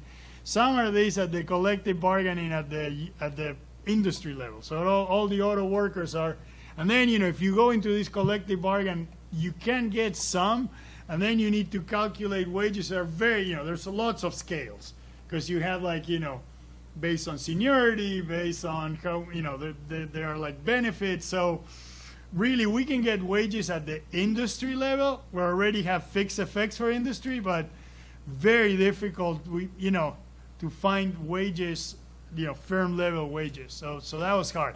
Anecdotally, what we think, or it's going on with productivity, it's very anecdotal. When I'm reading those reports from these union, reports on what's going on with the unions, most, at least for the auto industry, what really these guys wanted was furloughs. Fire people is fine, but if you really are running a company, you don't want to fire. You want to, I don't know if you know what, in English is furloughs. You put people on suspensiones temporarias. Because if you fire somebody, then you have to rehire them. Or you have to find somebody who knows how to operate the, line. But if you can send them home for 3 months without pay, and then when you pick up production, you bring them back, well, you liquidate the stocks. And most of the auto industry, that's what they like, right? Because that gives them flexibility, right? There's demand for cars, or we have too much, there's not too much demand, or we have too much stock. Okay, Fernando, go home for 3 months, but in 3 months you come back and all your skills and everything for the same salary. So a bunch of these firms, 2-3 weeks after the coup, boom, bunch of suspensions. So that's, that's what made them also productive. Of course, you're like, why are you sending me home and you're not giving me any payment? Well, they just killed 3 guys here, so I'll see you in 3 months. So that, that created, but, yes, we don't have fine productivity. We have productivity, yes, from the, it's just, we have the 1974 census, and we can see which ones are more capital intensive, which are more labor intensive, but again, not at the firm level. Cronyism, yes. I mean, at some point, we were thinking just about on the side of the business sector. So we did collect for the firms that are listed. I mean, the kind of things you do in a project, I always compare this to movies, and then what you see is a movie that it's like, an hour and a half long, and then everything that didn't make it into the movie. So we collected data on daily prices of all the firms that were listed in the Argentinian stock exchange. And we wanted to see what happened with the connected firms based on this measure of connections before the coup, or even around the timing of some of these disappearances. Problem is that we collected this data from the newspaper, from La Nación, and it was very hard to collect data on the exact date when they were paying dividends. And so the problem is that we didn't have the adjusted price. And so it might be that the price goes up or down because the firm just paid dividends the day before. And if you get unlucky and you think that that's because now we do see, and we did see a bump on some of these firms in the days before the coup. And that's something that, again, we never published because doing finance and, convincing people. But what we found, and this is, again, something that if you rely on these anecdotes and somebody wants to buy this story, you can also get very lucky.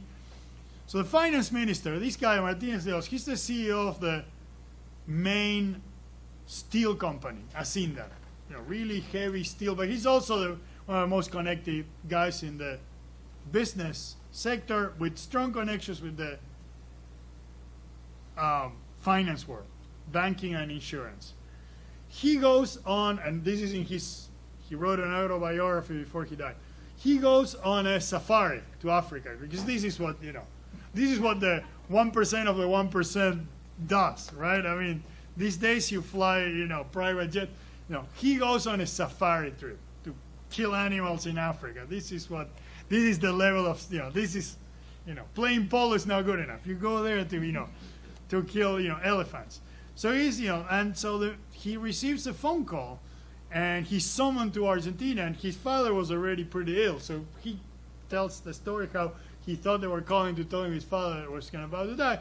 They tell him that he has to come back because the military need to talk to him.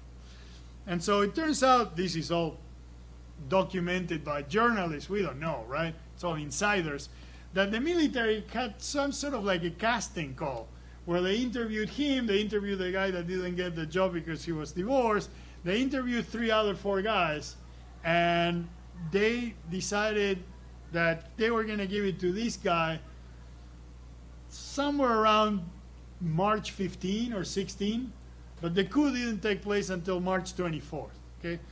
So we look at the stock market prices for Hacienda, and what you see is like an interesting bump in price. Not on, the coup is on March 24th, the stock market is closed. When it reopens on April 5th, every firm goes up. Like if you want to see about the market reactions, everybody, there's a huge surge in the index and everything. But the Hacienda stock starts to surge on March the 16th. So who was in it? Who knew about it? Presumably, I would look at that and say, this is insider trading, right? He knew, and his friends knew that he was going to be the next finance minister. Hacienda goes up. There's some other ones that go up too, so that's why we never went with that story. They're also connected, but we really cannot tease this out perfectly, and whether this was completely private knowledge or people knew in financial circles by May 16. But we were hoping to do something with the financial data because it's very fine-grained. We have daily data. We have the top firms. Now, there's a lot of firms here that are not listed. And mostly they're not listed not because they're smaller, but because they're larger. So the state-owned companies are not listed, and the subsidiaries of foreign corporations are not listed. So a bunch of disappearances took place in Mercedes-Benz, they took place in Ford, and those are not listed in the Argentinian stock exchange. They're listed in New York, yes, but good luck trying to identify something that affects the price worldwide in the 1970s with something that happens. So we looked at that because those are easy to download, but we didn't find anything. But the daily data on finance, yes, because one of the earlier papers that we looked at was the Acemoglu on the value of political connections, where they look at the Tim Geithner and the connections to those that were then in the bailout. We have that. We have the finance data. We was also not a lot of work, but I started thinking how much time we will have to spend getting the daily data, and then I realized by looking at the microfilms from the La Nación periodical, got them through interlibrary loan, that on Sundays they would publish all 5 days of the week. So then we hired somebody to go and take pictures of 52 Sundays, and we got a whole year with only 52 pictures. And then we hired somebody to enter that because the PDFs were not that good and we couldn't scrape it. But can be done. I mean, so we thought about that. To be honest, just now that we're, between friends, we started off with the project. It was smaller in scale. Then we scale it up. We had the finance stuff. We got really excited. We said we can write a whole book about this.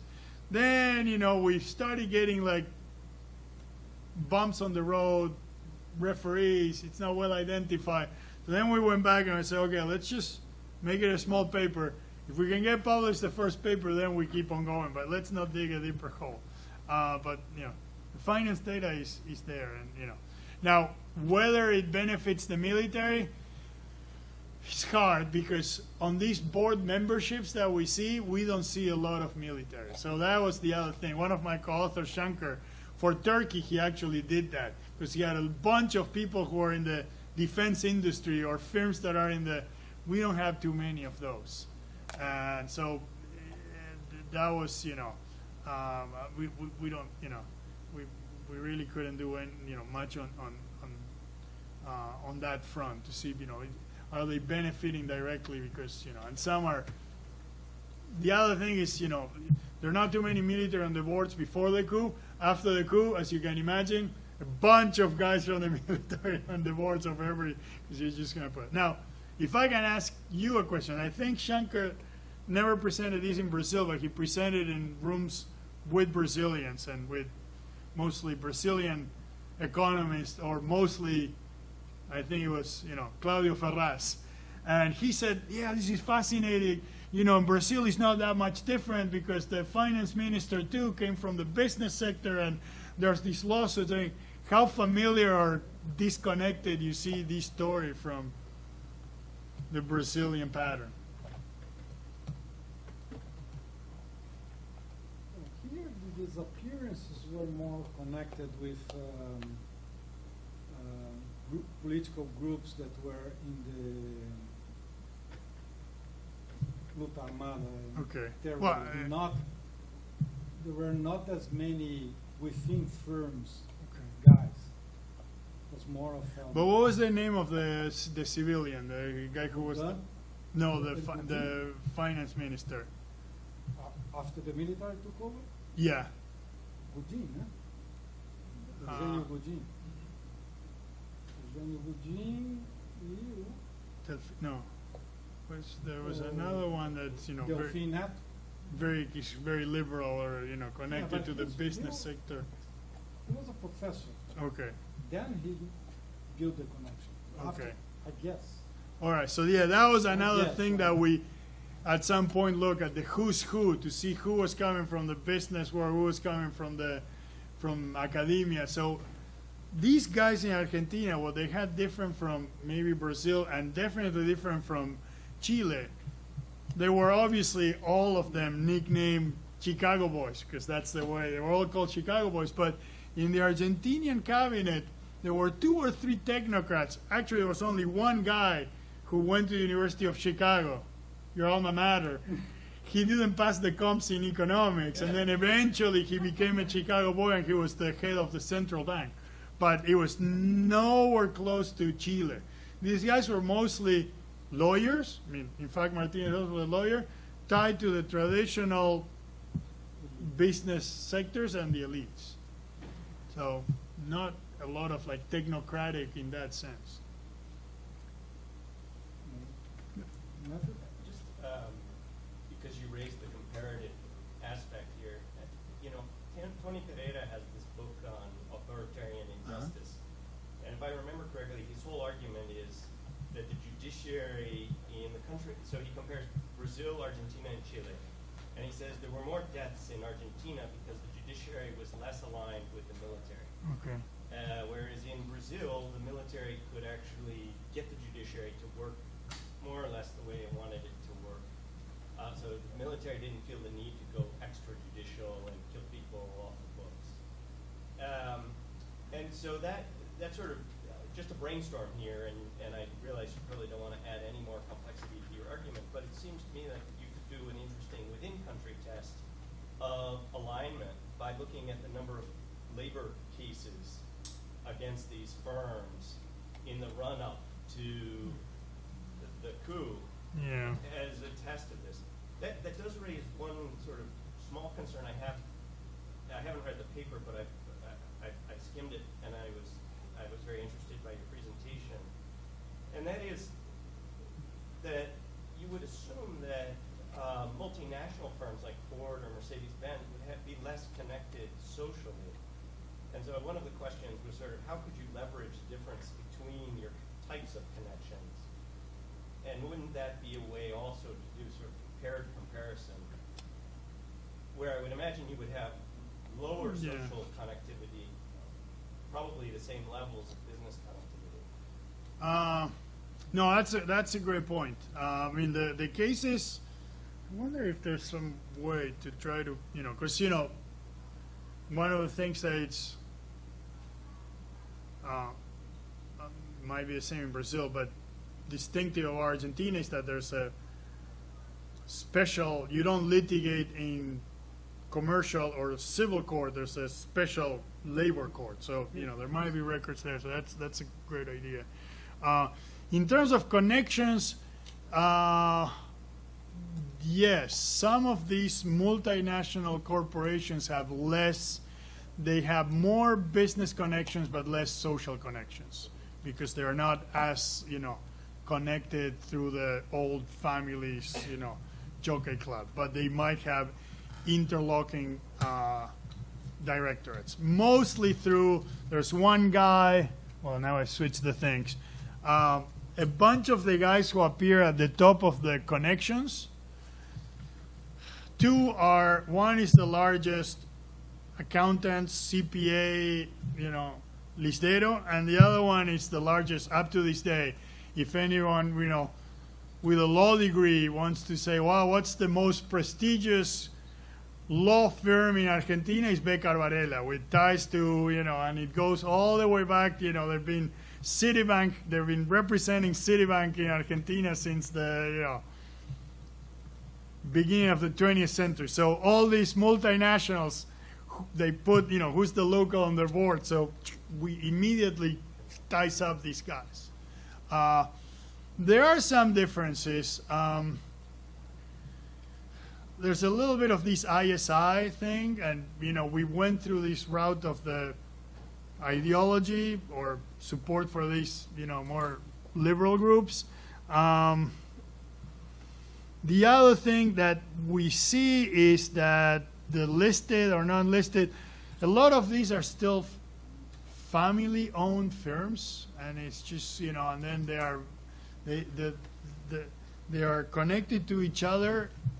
And now that we started looking at, once you see their names, and they're connected through family ties, and they're like the top 150 firms. So it's not some family outfit, but it's very, very, like the top, dairy firm, and Vascongada, and then you have the Terrabusi, which is like was bought by Nabisco, and these were all family-owned firms, and they're all like interconnected through marriages, and they're all on their boards.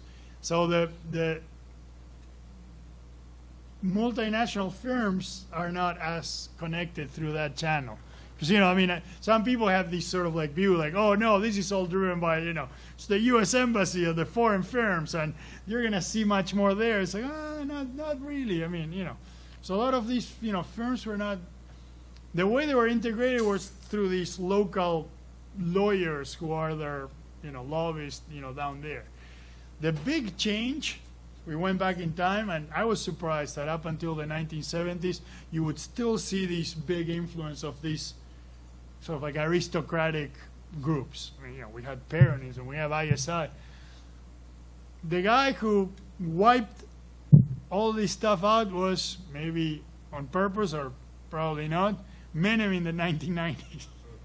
When all these multinational firms come and just go shopping, and especially Brazilian firms, they come and they buy that's when they, these firms stop being like these little family firms. But before, they were all like family owned, and even the ones that are listed in the stock market, the part that they list, and these are like the special shares that really don't have too many votes, and they still have control over, all these companies. So there is this family stuff that we could probably leverage. Yeah, you're right. Maybe do the horse race. How old was Cavallo?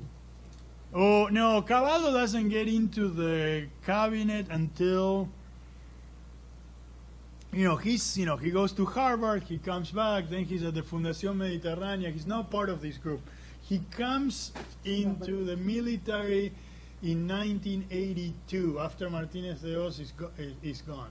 And so instead of doing with this other guy that was not appointed, making the connections with him.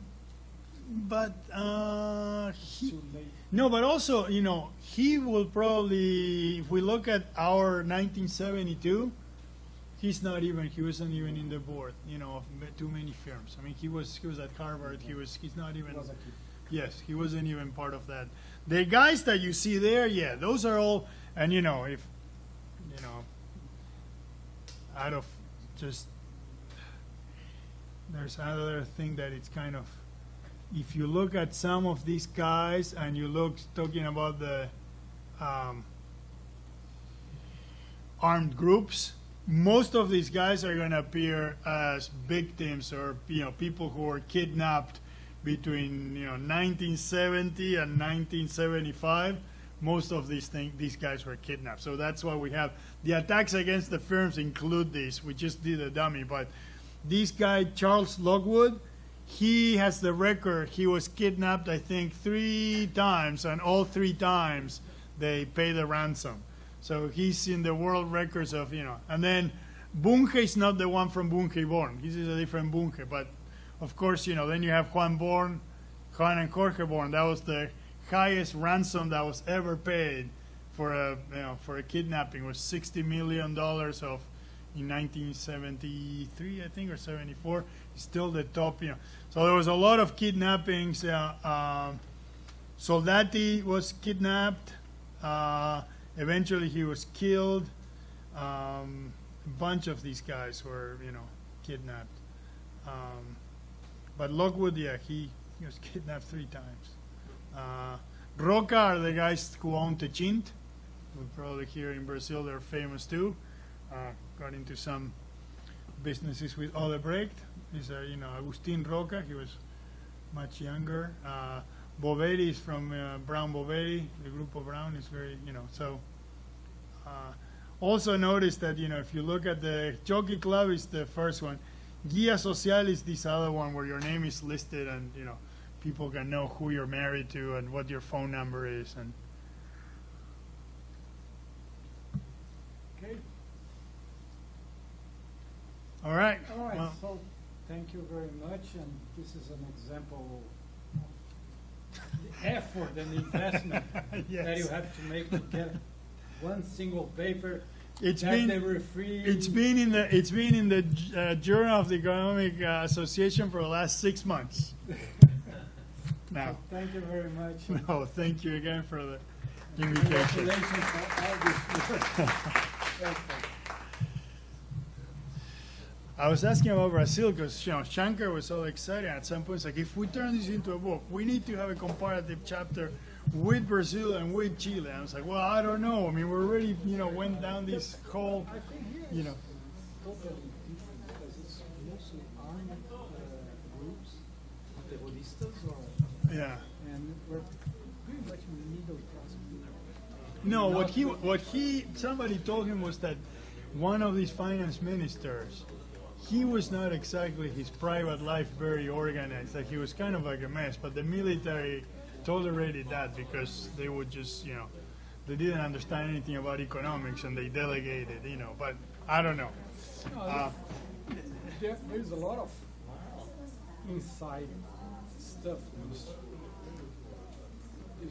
These 2 guys that were the 2 big Minister of Finance that alternated. Delfim Neto So- e Roberto Carlos. and they ended up in a fight for the same woman. With I one think tribe, that's the one. Yeah, trying to Campos. kill the other. That's the one. Yeah, that's one- the one that's the one that Claudio said. I said, Yeah, one and the is- military tolerated all Yeah, these things. one and- is sent to the embassy in France, and then there's this woman. The story, I don't know The story, details, yeah. and I never could understand the story. But there's a journalist that always refers. But these two guys are more technocrats. They're Yeah. not like trying to benefit. I don't know. They don't have Now, are you guys going to market this as an algorithm for human rights cases in the US? No, Like, no. But you know the Mercedes-Benz made it all the case made it all the way to the U.S. Supreme Court. What happens with the Mercedes-Benz case is that some of the family members say Mercedes-Benz is liable. And so we're going to sue the Argentinian government, blah, blah, blah, but we're also going to sue Mercedes-Benz. And at some point, Mercedes-Benz buys a division of Chrysler. And somebody in California, because the laws in California are much more, they always protect everybody, right?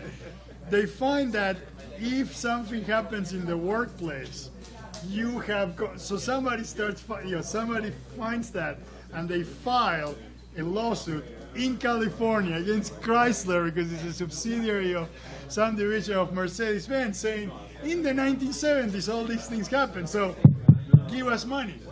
And they start fighting this in California. It goes all the way to the Supreme Court of California. The Supreme Court of California says yes. The question, of course, is can this be tried in the U.S. or not? It's not on the case itself. It's not on, is Mercedes-Benz liable? But it's like, can this be tried in the United States?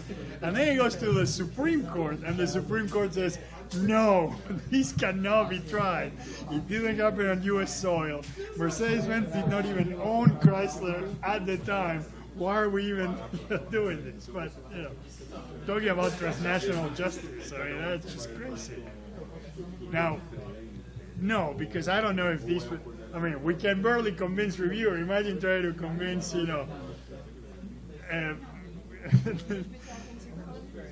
no, but evidence, trying to pass this as hard evidence, that's much more difficult.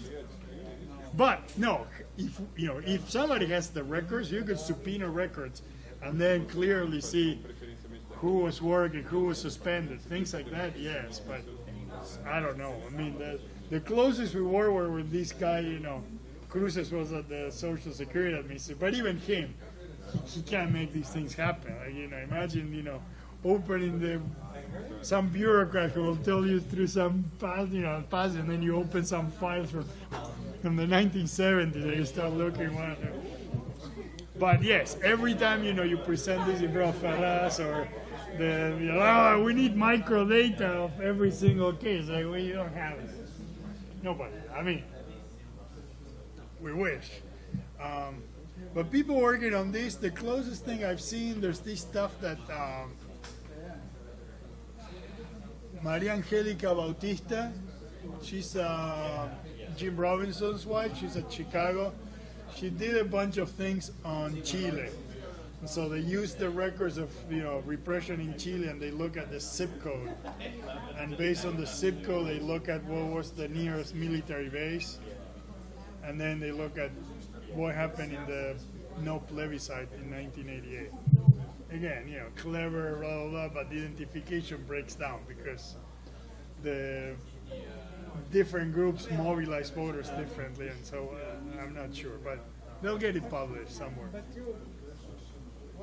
when I was reading, I was wondering, thinking about the status Yes. on civil war and the So, way it worked. so we were in that, So the problem is, you know how this works, right?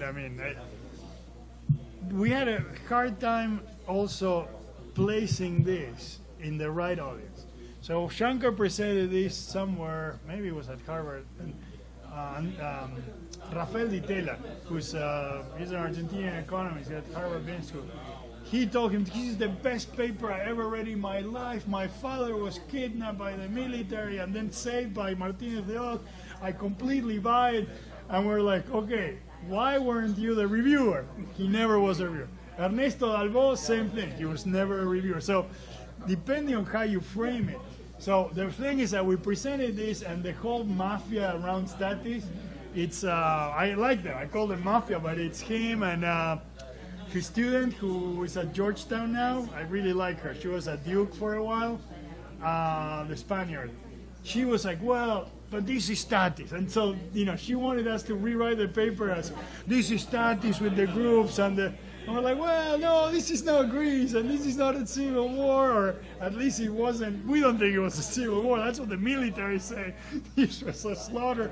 So everybody, so we really don't fit in the civil war.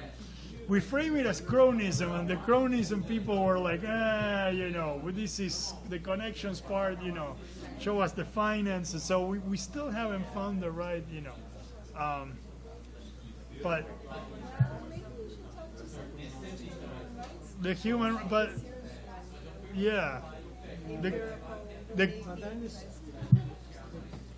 question is, it's about the framing. It's about the framing. Because the guys who did the case studies, they are very much, they document, but they tell you everything that happened in one firm, Ledesma. And this day, at this hour, they came with a truck, and I read all of them.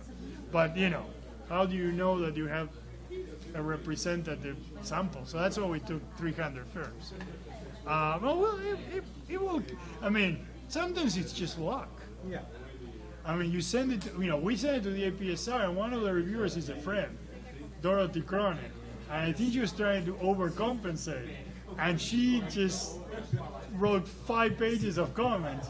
The editor saw 5 pages of comments and said, there's no way, right? Reject, because if there's so many comments, that means that this is not good. And then I sent her an email. I said, Dorothy, I'm going to kill you. She's first-year assistant professor at UPenn. Did you meet her? No, because she started. And, I was one of them back in the day, right? You want to show everything. You guys should do this, and you guys should do that, and the identification strategy this, and the mechanism that. She killed me. In econ, it's hard because, JPE, if you're not in Chicago, it's hard. And QJE, if you're not at Harvard, it's hard. But we'll see. The other thing is we tried econ first because Esteban is in econ and we tried econ first. The next step, if econ doesn't, it's been there in 6 months. If econ doesn't work, we're going to send it to JOP.